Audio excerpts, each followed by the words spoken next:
رائے شہیدہ۔ تیسری رائے یہ بھی ہے اسی آیت کے حوالے سے کہ حضور شاہد ہیں اور تمام سابقہ انبیاء اور رسل جو ہیں وہ مشہود ہیں۔ ایک رائے یہ کہ کل کائنات شاہد ہے اور مشہود توحید ہے، یا اللہ ہے، خالق ہے، واجب الوجود ہے، اس کائنات کا ذرہ ذرہ گواہی دے رہا ہے۔ یہ مفہوم تسبیح میں بھی آتا ہے، یسبح للہ ما فی السماوات و ما فی الارض، یہ گواہی دے رہا ہے یہ کائنات ایک ایک ذرہ میرا بنانے والا، میرا خالق، میرا صانع، میرا مصور ہر نقص سے، ہر عیب سے پاک ہے، اس کی قدرت کامل، اس کا علم کامل، اس کی حکمت کاملہ، تو گویا کہ پوری کائنات شاہد ہے۔ ایک رائے یہ ہے کہ فرشتہ شاہد ہے، جو سورہ قاف میں آیا ہے وَجَاءَتْ كُلُّ نَفْسٍ مَعَهَا سَائِقٌ وَشَهِيدٌ، ایک گواہ آئے گا، وہ مثل لیے ہوئے آئے گا، وہ کتاب جو ہے اس شخص کا اعمال نامہ لے کر آئے گا، هَذَا مَا لَدَيَّ عَتِيدٌ، یہ مجرم حاضر ہے، تو وہ شہید جو ہے، شاہد وہ فرشتہ ہے۔ اس کا تعلق جڑ جاتا ہے سورہ انفطار سے، جس میں کرامن کاتبین کا تذکرہ آتا ہے کہ لکھنے والے ہیں بڑے باعزت، وہ لکھی ہوئی چیز، وہ اعمال نامہ، اور وہ جو ہے وہ اس کو شاہد بن کر وہ فرشتہ جو ہے پیش کرے گا۔ ایک اور قرآن مجید میں یہ مضمون آیا ہے متعدد مواقع پر کہ شاہد ہیں ہمارے اپنے اعضاء و جوارح، اور ہم پر یہ گواہی دیں گے، ہم مشہود ہیں، اس لیے کہ قرآن مجید میں ہے وَقَالُوا لِجُلُودِهِمْ لِمَا شَهِدتُّمْ عَلَيْنَا، یہ لوگ کہیں گے اپنی کھالوں سے تم نے ہمارے خلاف کیوں گواہی دی، اور وہ جواب میں کہیں گی انطقنا اللہ الذی انطق کل شیء، ہمارے ہاتھ پاؤں بولیں گے کہ اللہ اس بدبخت نے ہمیں غلط کام کے لیے استعمال کیا، پروردگار تو نے یہ ٹانگیں کہیں گی کہ تو نے مجھے اس کے حوالے کیا تھا اور یہ بدبخت غلط راستوں پر چلتا رہا میرے ذریعے سے۔ گویا کہ ہر شے کی فطرت تو توحید ہے، ہم نے اس کی فطرت کے خلاف اسے استعمال کیا ہے، تو گویا کہ وہی ہمارے خلاف سب سے بڑے شاہد اور گواہ ہوں گے۔ یوم تشہد علیہم السنتہم وایدیہم وارجلہم، جس دن کے گواہی دیں گے ان کے خلاف ان کی اپنی زبانیں، ان کے اپنے ہاتھ، ان کے اپنے پاؤں۔ ایک مفہوم یہ ہے۔ پھر ایک مفہوم یہ ہے کہ جملہ مخلوقات جو حاضر کیے جائیں گے قیامت کے دن، یوم الموعود سے یہ رشتہ جوڑا گیا ہے، وہ شاہد ہوں گے، اور قیامت کے جو شدائد ہیں اور احوال ہیں وہ مشہود ہیں۔ وَالْيَوْمِ الْمَوْعُودِ وَشَاهِدٍ وَمَشْهُودٍ، وہ دن جس کا وعدہ کیا گیا ہے یوم موعود، اور اس دن جو حاضر ہوں گے، اور وہ چیزیں کہ جو ان کی نگاہوں کے سامنے آ جائیں گی اور حقائق منکشف ہو جائیں گے، جو بھی اس دن کے شدائد اور مصائب ہیں وہ ان کے نگاہوں کے سامنے آ جائیں گے، تو شاہد و مشہود کا مطلب یہ ہے۔ باقی جیسا کہ میں نے عرض کیا ہے شاہد اور مشہود سے وہ روایات کے اعتبار سے وہ بات تیسری ہے۔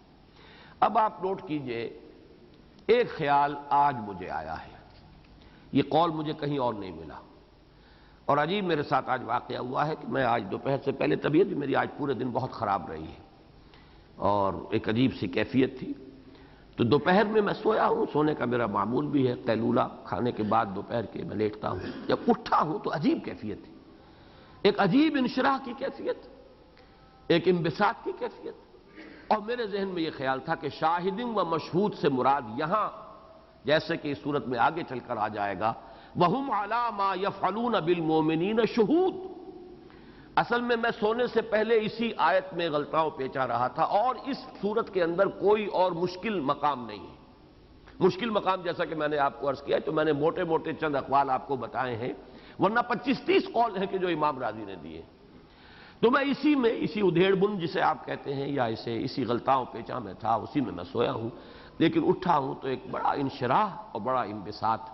اور ایک خوشی کسی کیفیت، اور اسی وقت وہ غالب کا مجھے شعر بھی یاد آیا کہ آتے ہیں غیب سے یہ مدامی خیال میں، غالب سریر خامہ نوائے سروش ہے۔ یہ سروش در حقیقت اس فرشتے کا نام ہے کہ جو القاء کرتا ہے کچھ، ظاہر بات ہے کہ یہ وحی نبوت کا دروازہ بند ہو چکا ہے، باقی القاء اللہ تعالیٰ کی طرف سے کوئی بات کسی کے دل میں ڈال دی جانی، جسے ہم انٹیوشن کہتے ہیں، وہ تو انسانوں کے لیے دروازے کھلے ہوئے ہیں۔ وہ مضمون یہ ہے، اور اس کا تعلق جڑتا ہے سورۃ المطففین سے، وہ یہ کہ یہ شاہدین و مشہود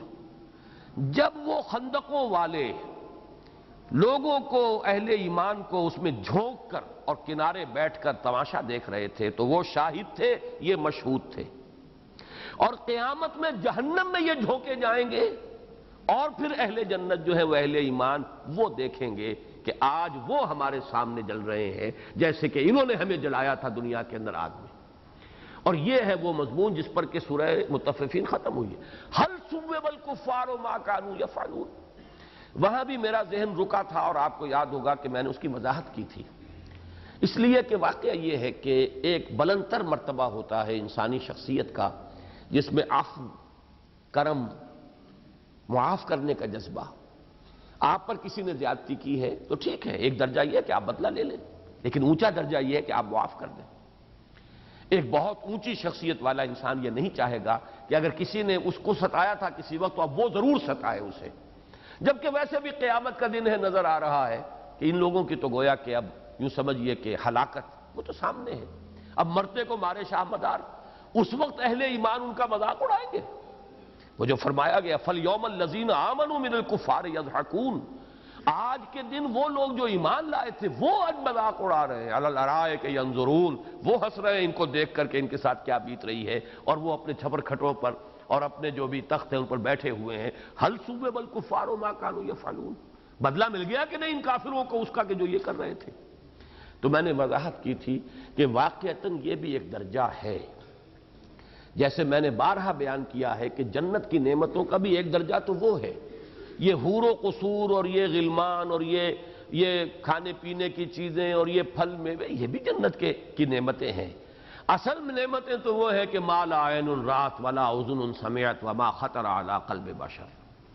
اصل نعمت تو ہوگی دیدار الہی، لیکن یہ کہ بہرحال یہ بھی نعمتیں ہیں، اس لیے کہ اس دنیا میں انسان نے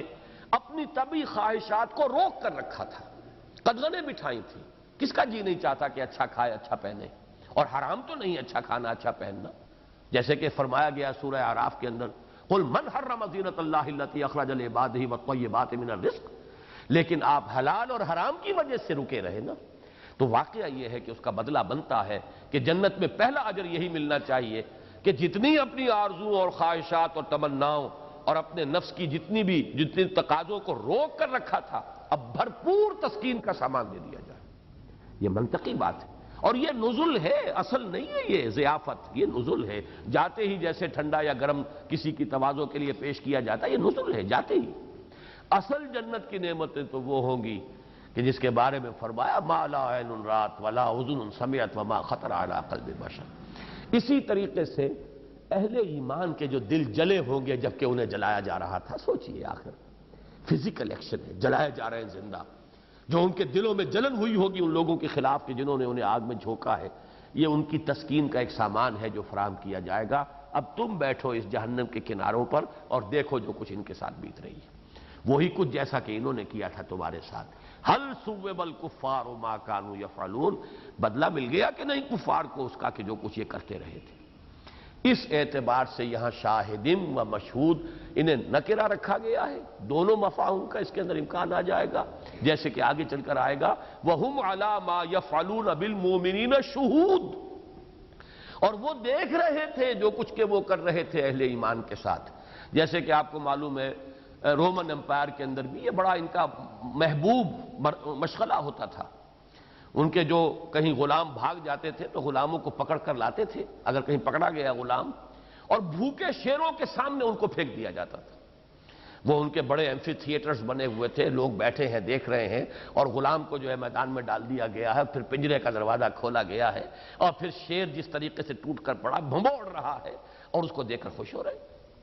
اسی طریقے سے ان بدبختوں نے بیٹھ کر اور اللہ کے نیک بندوں کو اور جو توحید پر کاربند ہو گئے تھے ان کو اس طریقے سے جلایا ہے اور دیکھا ہے اور بیٹھ کر خوشیاں منائی ہیں اور نظارہ کیا ہے۔ یہ در حقیقت وہ شاہد تھے اور یہ مشہود، اور قیامت کے دن وہ مشہود ہوں گے اور یہ شاہد ہوں گے۔ ہل ثوب الکفار ما کانوا یفعلون، تو کیا بدلہ مل گیا کفار کو اس کا کہ جو وہ کرتے رہے تھے۔ میں پھر عرض کر دوں کہ یہ پھر واللہ عالم،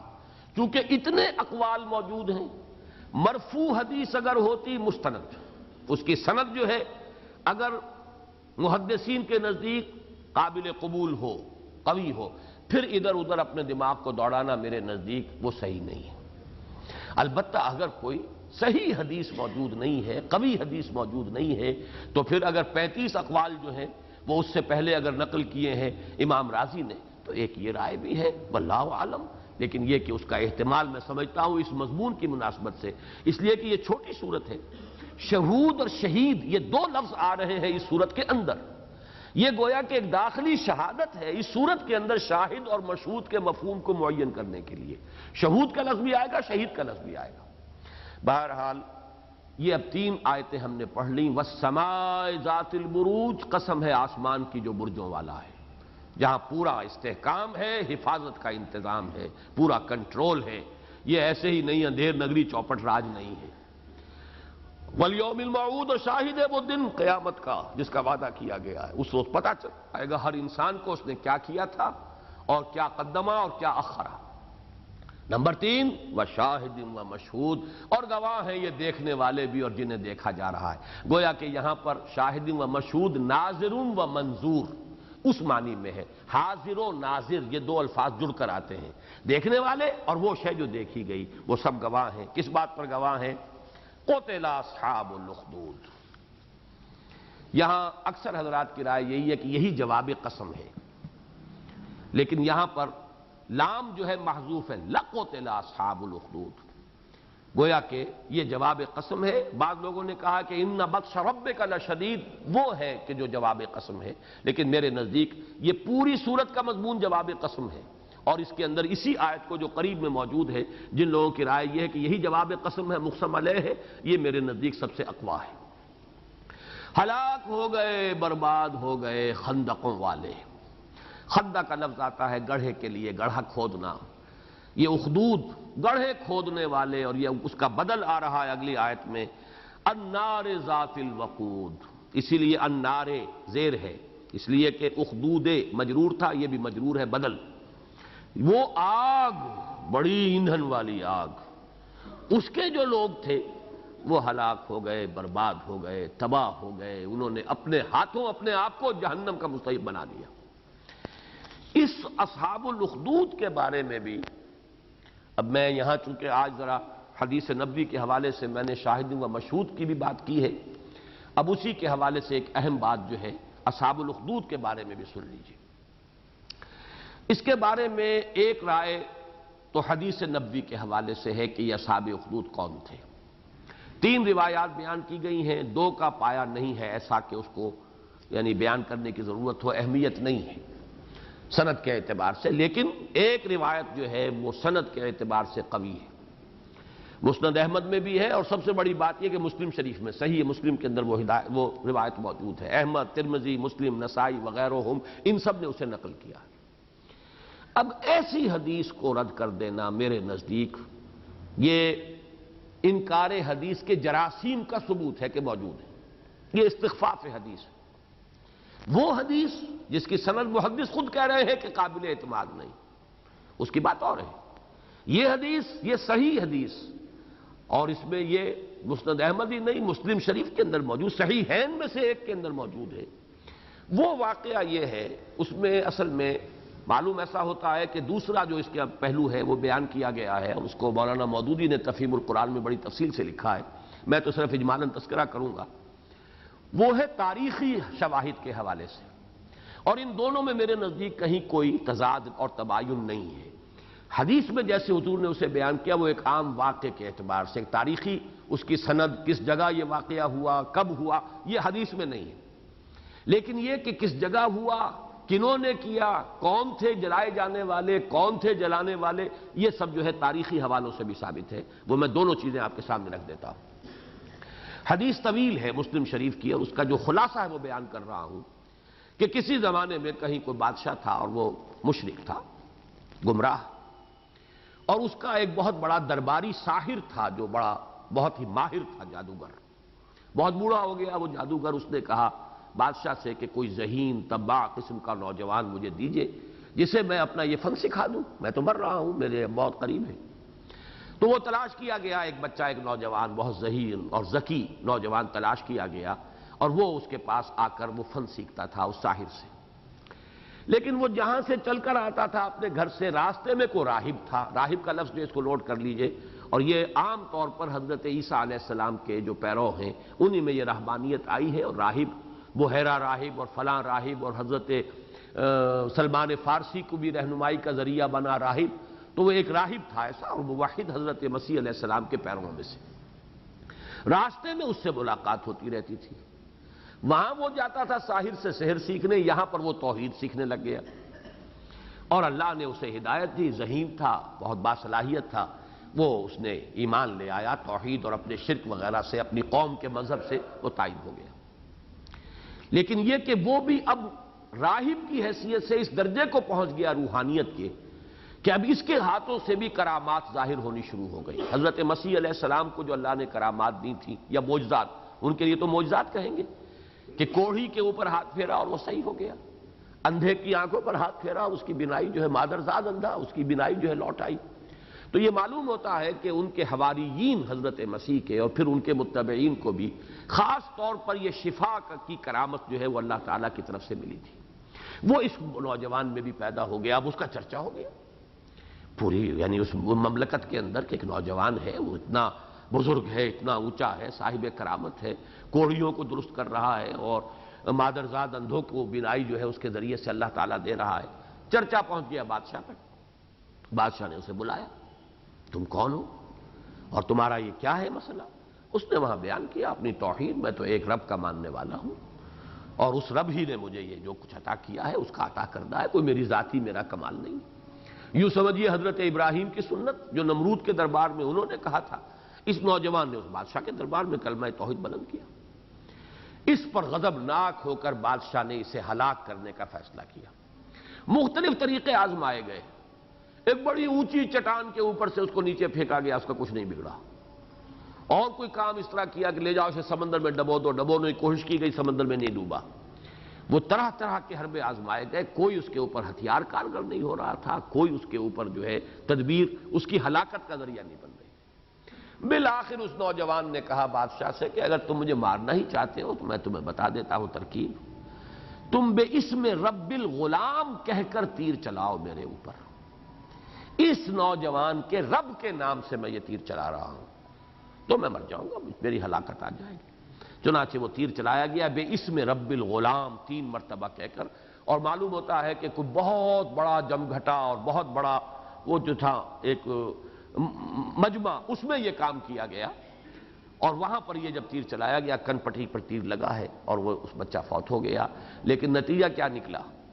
پورا مجمع ایمان لے آیا، آمنا برب الغلام، ہم اس نوجوان کے غلام، یہ جو نوجوان تھا غلام، اس کے رب پر ایمان لے آئے۔ گویا کہ اب جس چیز کے لیے ہلاک کیا جانا تھا وہ تو تباہی جو ہے وہ اس بادشاہ کے اعتبار سے تباہی جو ہے آ گئی۔ اب اس نے یہ کیا کہ سڑکوں پر جگہ جگہ گڑھے کھدوائے گئے، خندقیں کھدوائی گئیں، آگ جلائی گئی، اور جو بھی قائم رہا توحید پر اسے اس آگ میں جلا کر بھسم کر دیا گیا۔ تو گویا کہ کثیر تعداد میں اہل ایمان کو انہوں نے جلایا۔ یہ ہے وہ واقعہ اصحاب الاخدود کا، جس کا کہ تذکرہ اس حدیث کی روح سے جسے امام مسلم نے بھی روایت کیا ہے، دوسری ائمہ حدیث کے علاوہ، یعنی امام ترمذی، امام نسائی وغیرہ کے علاوہ امام ترمذی بھی لائے ہیں، اور پھر یہ کہ امام مسلم لائے ہیں، صحیح حدیث ہے، لہذا اس حدیث کو بھی ہم رد نہیں کر سکتے۔ البتہ اس کو تقویت پہنچانے والی ہے تاریخی روایات، مولانا مودودی صاحب نے بڑی محنت کی ہے، اور میں یہاں اصل میں آج آپ کو نوٹ کرا ہی دینا چاہتا ہوں کہ اگرچہ میں نے جو بھی قرآن مجید کا علم اور فہم اللہ نے مجھے عطا کیا ہے، میں نے 4 سورسز معین کی ہیں اپنی، جہاں سے مجھے یہ فیض حاصل ہوا ہے، جہاں جہاں سے میں نے استفادہ کیا ہے۔ مولانا مودودی اور مولانا ابو الکلام، ابو الاعلیٰ اور ابو الکلام، یہ ایک لائن میں ہے، ان کا ایک دعوتی تحریکی انداز، انقلابی انداز۔ مولانا فراہی، مولانا اصلاحی یہ دوسرا انداز ہے، تدبر قرآن کا انداز ہے، تفسیر القرآن بالقرآن اس کا انداز ہے، نظم قرآن کی اہمیت ہے۔ 2 شیوخ ہیں، شیخ الہند مولانا محمود حسن رحمۃ اللہ علیہ، اور شیخ الاسلام مولانا شبیر احمد عثمانی رحمۃ اللہ علیہ، اور 2 ڈاکٹرز ہیں، ڈاکٹر اقبال اور ڈاکٹر رفیع الدین، چونکہ میں نے پچھلے درس میں ڈاکٹر رفیع الدین کا بھی حوالہ دیا ہے، اور ان کی کتاب قرآن اور علم جدید یہ میں نے پڑھی تھی، یہ کوئی 50s کی بات میں کر رہا ہوں، اور مجھے اس سے بہت فائدہ ہوا تھا۔ تو میں نے 4 سورسز، اور اس میں ایک عجیب پیدا ہوئی ہے، اسے لفظی صنعت کہہ لیں، 2 شیخ ہیں، شیخ الہند، شیخ الاسلام، دو یہ ہی بنتے ہیں، فراہی اور اصلاحی. دو ابو ہیں، ابو الکلام ابو الاعلی.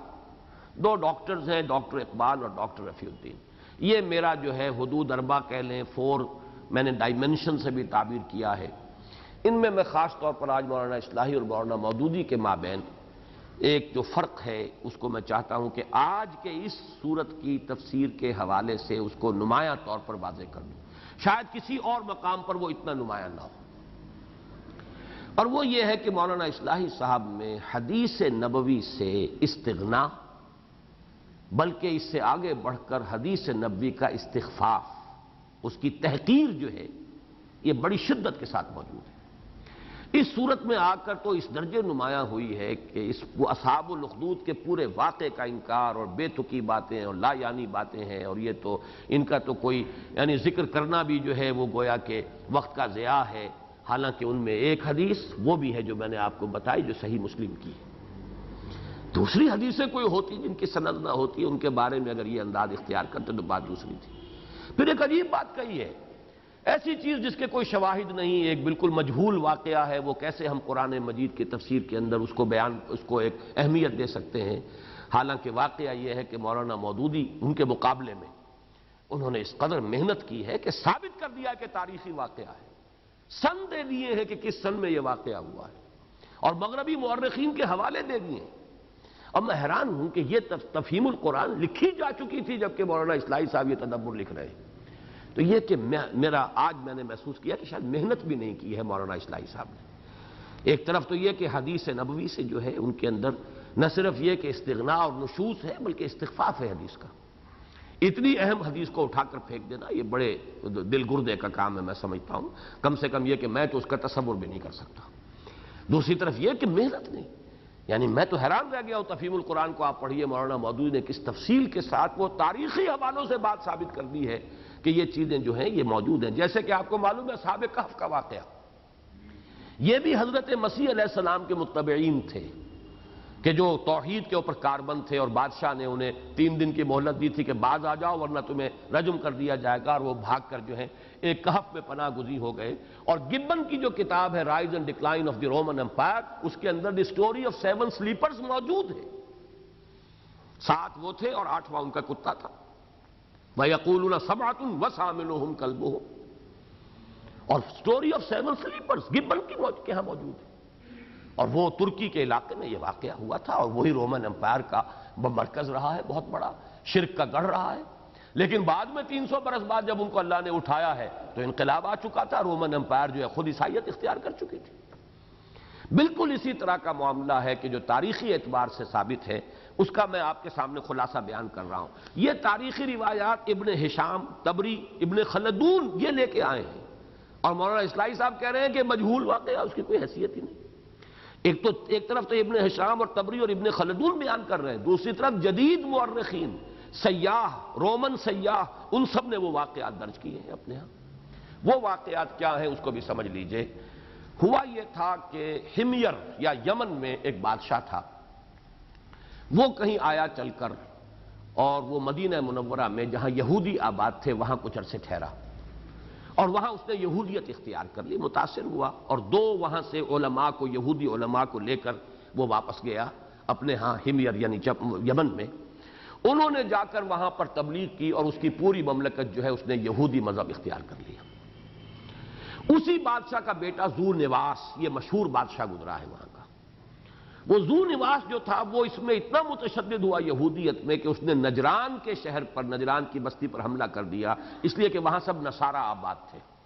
یہ نجران ہی سے آیا تھا وفد نصارہ کا سن 9 ہجری میں، جس نے کہ آ کر حضور سے جو مناظرہ کیا تھا، اور پھر وہ جو مباہلہ جو آیا ہے کہ اس کا ذکر جو ہے سورہ آل عمران میں موجود. نجران کا عیسائیوں کا وفد تھا. یہ نجران جو ہے بہت طویل عرصے سے یہ عیسائیت کا مرکز رہا تھا. اس نے وہاں حملہ کیا، اور حملہ کر کے لوگوں کو مجبور کیا کہ وہ یہودیت اختیار کریں اور نصرانیت سے، عیسائیت سے تائب ہو جائیں. لوگوں نے انکار کیا. 20,000 انسانوں کو اس نے آگ میں زندہ جلوایا، اور اس کا سن معین ہو رہا ہے یہ اکتوبر سن 523 عیسوی کا واقعہ ہے. البتہ اس کے بعد دو ہی سال بعد سن 525 میں کوئی ایک شخص یہاں سے بچ کر نجران کا جو ہے بھاگ کر گیا ہے عیسائی. اس نے ابرہہ نے جو یعنی حبشہ میں عیسائی سلطنت تھی وہاں جا کر شکایت کی، یا ایک روایت ہے کہ قیصر روم کے دربار میں پہنچ گیا، وہاں شکایت کی. پھر اس کے حکم پر، قیصر کے حکم پر، جو گورنر تھا عیسائی حبشہ کا، اس نے حملہ کیا اور اس نے ذو نواس کو بھی قتل کیا اور پوری وہاں سے یہودیت کا قلقمہ کیا. اس کے بعد سے وہ عیسائی مملکت بن گئی یمن. اور آپ کو معلوم ہے کہ گویا کہ سن 525 میں یہ واقعہ ہوا ہے، ذو نواس کا قتل حبشہ کے عیسائی ایک یعنی جرنیل کے ہاتھوں، کہ اریات وغیرہ اس کا نام تھا، وہ میں نے نوٹ نہیں کیا ہے. اور یہی انہی میں سے پھر ابرہہ تھا بعد میں، وہ ابرہہ کے جو آیا تھا مکے کو گرانے کے لیے، بیت اللہ کو، اور وہ ہے بالکل حضور صلی اللہ علیہ وسلم کا سن ولادت. عام الفیل میں پیدا ہوئے محمد الرسول اللہ صلی اللہ علیہ وسلم. اس اعتبار سے 561 ہے حضور صلی اللہ علیہ وسلم کا ولادت کا سن. 560 یا 561 نہیں، 570 یا 571، 560 نہیں، 610 میں وحی کا آغاز ہوا. تو اس اعتبار سے مولانا مودودی صاحب نے تفصیل سے دیا ہے. مورخین اور سیاح جہاں جہاں ان واقعات کا ذکر ہے تو معلوم ہوا کہ اصحاب الاخدود کے بارے میں یہ واقعہ کہ اہل ایمان موحدین کو کثیر تعداد میں زندہ آگ میں جلوایا گیا ہے، یہ واقعہ تاریخی طور پر ثابت. اور یہ واقعہ جو ایک حدیث کے روح سے بھی یہ دونوں آپس میں کوریبریٹ کرتے ہیں، ان کے اندر کوئی تضاد نہیں ہے. لیکن اس کو رد کر کے میرے نزدیک یہ ایک بڑی ہی عجیب سی نشانی ہے اس کی کہ حدیث سے دور بھاگنے کا جو ایک جذبہ ہے آدمی کو کہاں سے کہاں لے جاتا ہے. مولانا اصلاحی نے اس سب کو قیامت ہی کے اوپر محمول کر دیا ہے. قیامت میں جہنم کے اندر جھونکا جائے گا، اور قیامت میں جس جہنم میں جھونکنے سے پہلے ان کو بٹھایا جائے گا کناروں کے اوپر تاکہ وہ دیکھ لیں کہ اس جہنم میں ہمیں، یہ سب چیزیں حق ہیں. لیکن کیا اس صورت میں اس واقعے کا ذکر ہو رہا ہے؟ یہ بالکل میرے نزدیک، میں سخت لفظ استعمال کر رہا ہوں، بچگانہ بات ہے کہ جو کہی ہے مولانا اصلاحی صاحب